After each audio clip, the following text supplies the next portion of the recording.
So, good morning again to another episode here of our morning walk with Shankar and Andrea.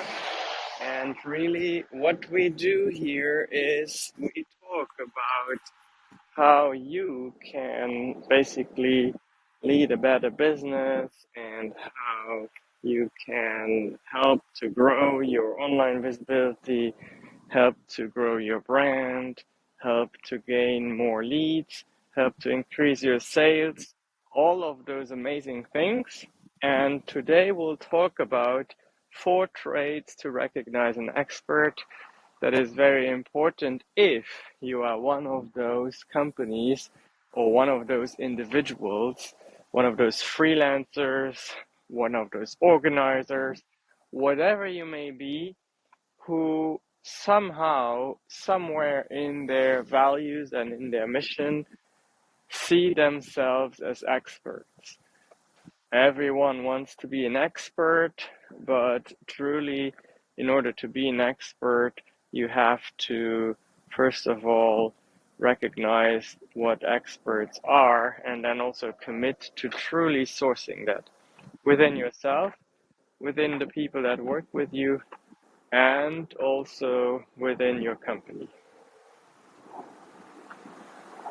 Andrea.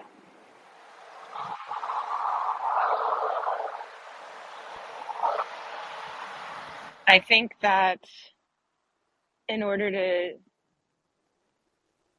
think about who is an expert, who's not an expert, you first have to define what an expert is. So, an expert is a person who has a comprehensive and authoritative knowledge of or skill in a particular area. And I think that's pretty neat because it is true.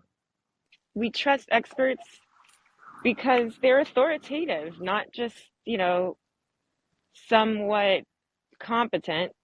They have comprehensive and authoritative knowledge, and they're confident. They are truly like authoritative whenever they say anything. You can believe them just by the sound of their voice.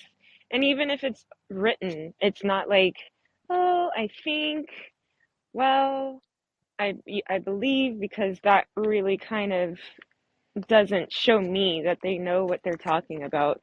So I don't know. What do you think about that definition of expert? Yeah, absolutely. Not too long ago, I spoke with someone who said one way of really asserting yourself in your field is by having a book published. And that is true. That definitely was how, over millennia, people would establish themselves as experts because most other people didn't have the time nor the expertise, the knowledge, the experience to write a book and get it published. It is still a challenge nowadays, although somewhat easier, but it is still an excellent form to show your expertise. I am writing a book.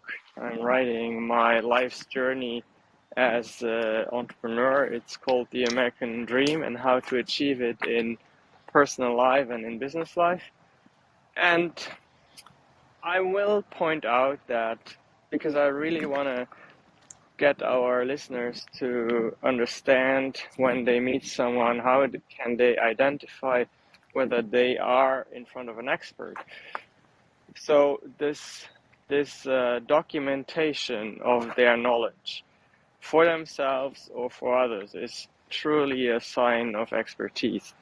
If Mm-hmm. they have already published a book, that's great. For example, my chiropractor Daniel Murray, I remember when he was networking and we met for the first time, he had a book, wasn't too long, just I don't know, like 10 chapters and maybe 10 pages per chapter, and it spoke about how you can stay healthy.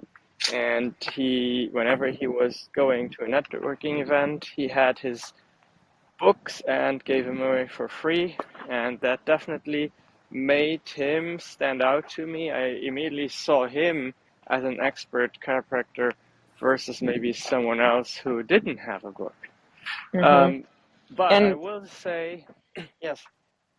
well, I was just thinking about again the words that they use are such in a book you would never hear, like I believe, that kind of weak Exactly. messaging, which I think we all fall into.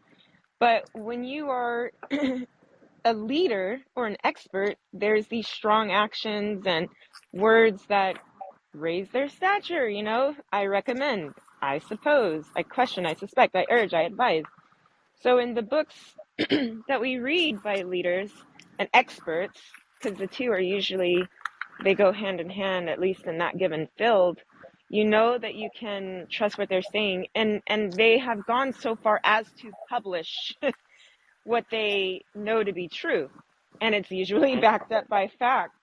So that is certainly a good sign that this person is an expert. And I know that you are all about checking to make sure that we have experts around us or in our businesses and whatever department they're leading or whatever they're responsible for. So, should we talk a little bit about what we must ensure to bring out the expert in all of us, or that the right person is responsible for the right task? Well, before we get to that, which is an excellent topic, I wanted to let people know that, it doesn't have nowadays, when you meet someone, it doesn't have to be a book. There are different ways where someone can showcase their expertise. For instance, I am an expert in online visibility, so I also created online resources for people to use. For example, Shanks.club is an online repository of weekly videos that I release and help people understand and grow their business. Shanks.club is something that everybody should join right now. Go to Shanks.club. So podcasts, blog posts, and all types of publications that people do, even a social media channel. Some people have amazing Twitters, TikToks, Instagrams that are just very educational and that showcase expertise. So definitely don't just reduce that to a book. Now, repeat your question again, please.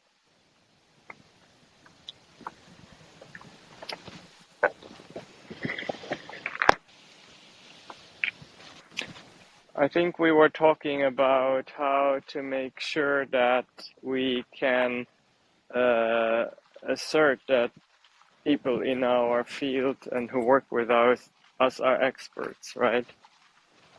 Right. So, how do you figure out if they have a passion for what they do? Yeah, passion is, of course, a big buzzword these days, and people are all, on opposite sides of the spectrum as to whether passion matters or not, and whether you should follow the passion or follow the money. And let me tell you one thing though, if you grow up and you have passion and strong interest in a field, then you just cannot help but work on that, create, make sure you have output. And that is something that I look for, and I think is a trait that everybody should be looking for in people if they want to meet experts and if they want to make sure they work with experts. For example, if you claim to be a great illustrator, well, then it's very, very likely that you have, I would say, at least a 5 year track record of having drawn illustrations. And very typically, you want to also have eyes on your art, right? So they will have published those illustrations. If you have a passion for blogging, for writing, very likely you have, I mean, take you, Andrea. You have a passion for podcasting and also for vlogging. And what you showed me recently was that you started doing that way earlier before you ever were active in the media field. I mean, you were a teacher back then, and you were vlogging on a very high level quite often, right? And that's because of your passion. Yeah, it actually stretches back to even further than that when I See? was a student. And um, I don't know, I think so. Now we're talking about experience in the field and how your passion shows up in that, right? But I do also think there is something to say about when you're a dedicated expert in that field that has passion, that has experience, versus someone that has plenty of passion to do X, Y, or Z, but maybe they're constrained by a certain thing. So, for example, a mother of three might have a passion in something that she could never go after because of child rearing and home responsibilities, but that is really important. So for two reasons. One, if the mother is still claiming to be an expert in something that she never gets around to doing, like uh, copywriting or publishing or whatever, I don't know, painting, pick a skill or something that she likes and deeper than a hobby. Actually, I'm talking about career advancement or in that arena. So it's very different than liking something, loving something, having a passion, cultivating it, and wielding that in, craft, coming to a company and saying, hey, I have a passion in this, and unless it's very understood, okay, this person is taking a different direction in life. And that's, I think, is super important to tease out because there's a lot of people that love a lot of things, but they are not building on it, wouldn't you say? Yeah, that is absolutely right. I mean, there needs to be an overlap of passion and also commitment, if you will. And some people just don't have the circumstances to cater to their passions. I mean, we all know these people that are unfortunately passionate about, let's say, cooking or baking, but whenever they do that, it doesn't really turn out all that great. So, so that's definitely, I absolutely agree. We're talking about one component of expertise, but I definitely want to see that. Also, Exactly. See that. See, we're talking about recognizing, right? yeah. Recognizing an expert because that, especially when you're hiring on for your team or you're Hmm. you're coming to someone, you're coming to a company, you're coming to someone like us, that it's super important to have actions and words align. So Hmm. that's what he's talking about with this track record. Like you can prove that you have, but I don't want to go out of order, but I think that's just important for our listeners to know. And even for themselves, like we can kid ourselves into thinking that we're experts in things, but are we really? Do we just like it? Do we do something with the passion that we have? Hmm. Well, yeah, and then something else that shows me that someone is truly passionate, and we'll come back to the track record. But knowing that someone is really also fulfilled and finds purpose in what they're doing. Oh You my can goodness, just, yes. I mean, you can just tell when you have an employee and you give him a task and they're just not passionate about it. You Uh, can be great, you can be great at something, but not passionate. And the problem is that you'll burn out doing it. Even if you are the world's best writer, if you're not passionate and you don't have a sense of purpose and fulfillment doing it, then you'll just at some point you will really stop. However, if it is something that just really fuels you up and you just can't wait to do it, like for example, you and I, we wake up, we cannot wait to mhm. create content and create educational materials for our viewers and listeners and our ecosystem, and that is truly important as well. And I want to say there's a line that you just dropped that really stands out to me. I want to flesh it out a little bit more, which is you can be great at something, but it doesn't mean you love doing it. So Hmm.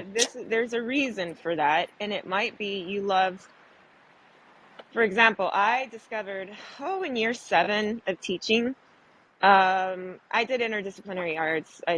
So I would do, art, science, history, social science, a lot of language, a lot of ESL, a lot of it, especially overseas.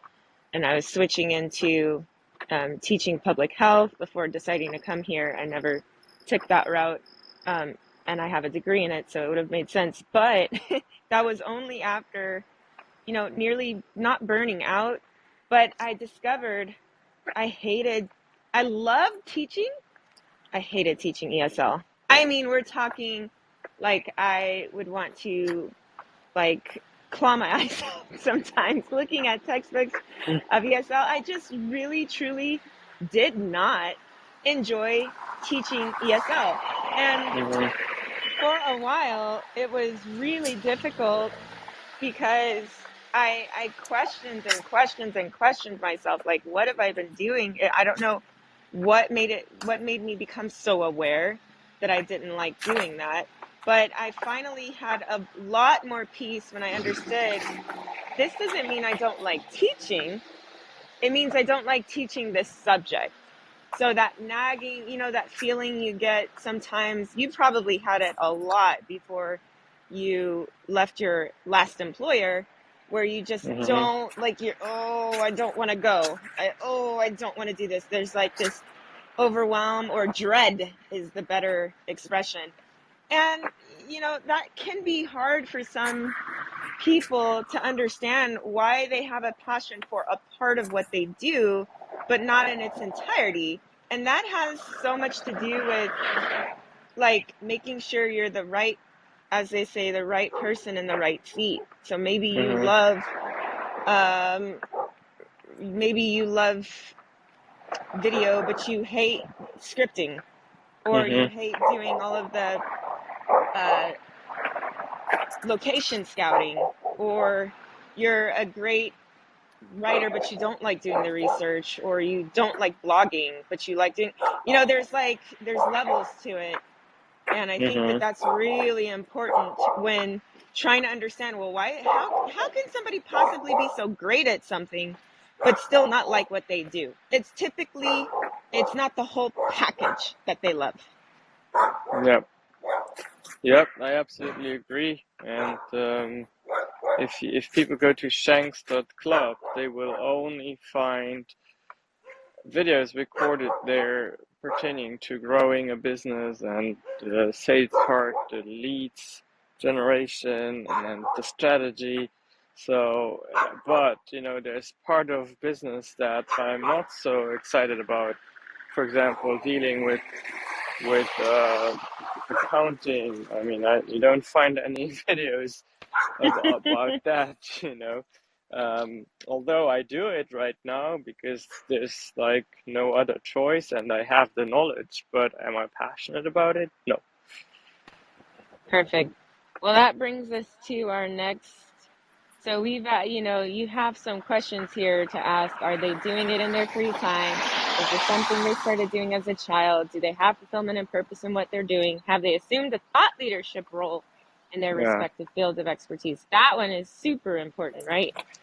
Yeah, you just, I mean, it is inevitable to become some form of a thought leader when you are truly passionate and you have started diving into it as a child. I mean, I'm thinking of one of our team members, Anthony Portosa, who's truly passionate about gaming, and she started gaming in her childhood and never stopped, and now she's leading a movement about Mm-hmm. gaming, and that's right there, and for example, on my end, I'm passionate about business and teaching people how to become better at whatever they set their mind to.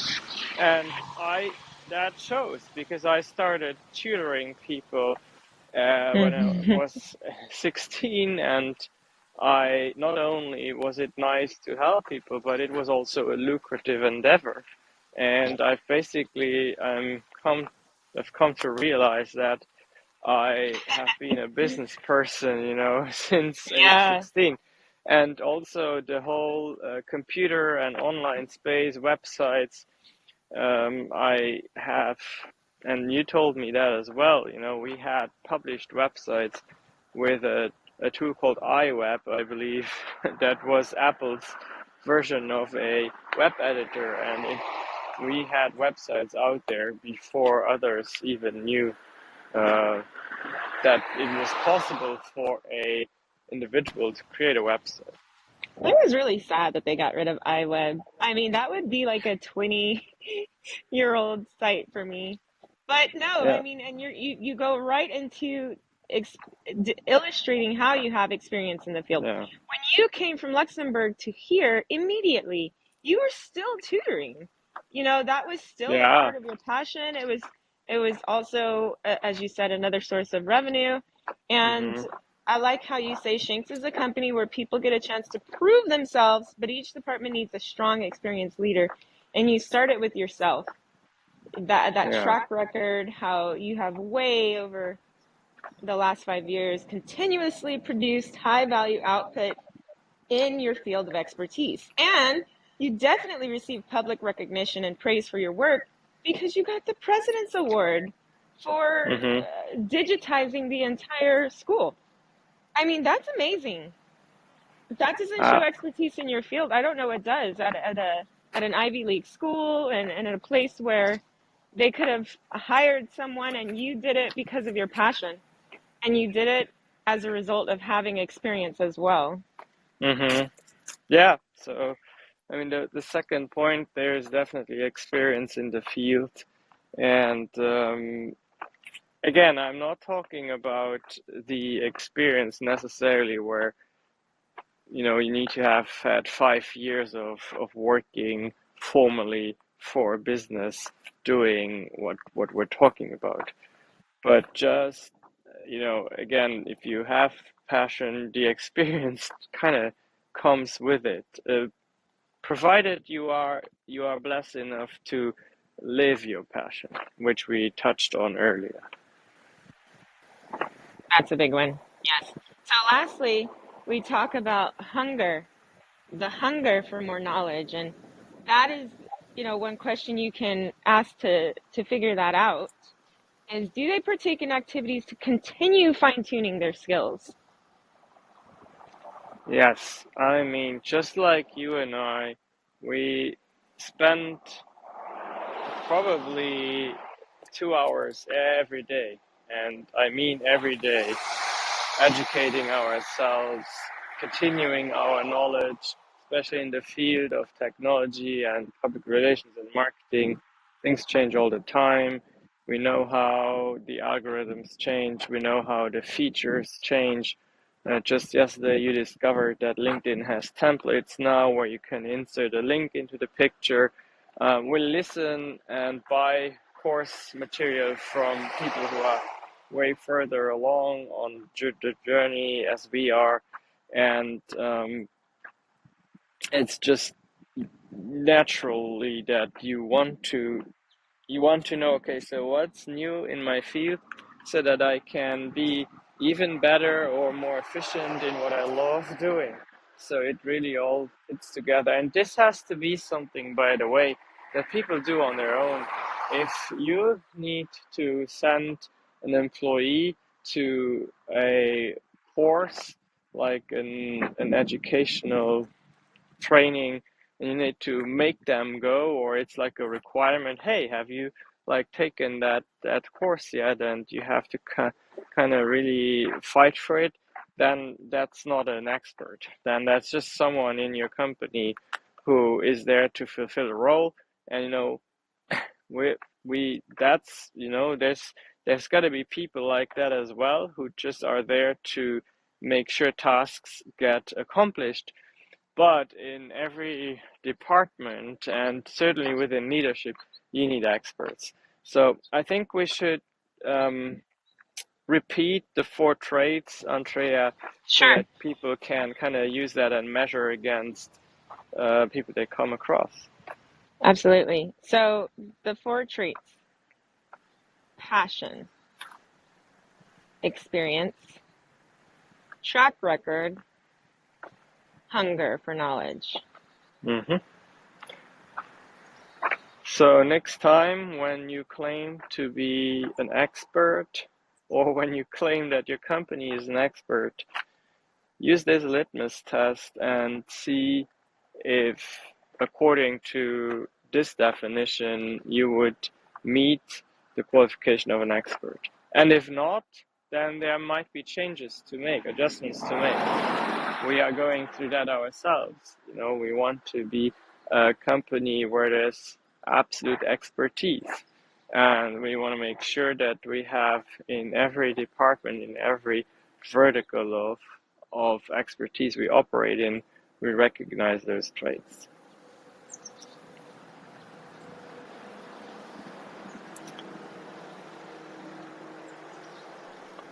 All right. Well, thanks for being with us today. And again, go check out Shankslet Club. I would love to have you as a member. It's $27 a month. And if you use the coupon LIVE, LIVE, then that will drop to $7 a month, less than a cup of coffee. For now, Andrea and I are signing off and wish you a great rest of your day. Bye. Bye bye.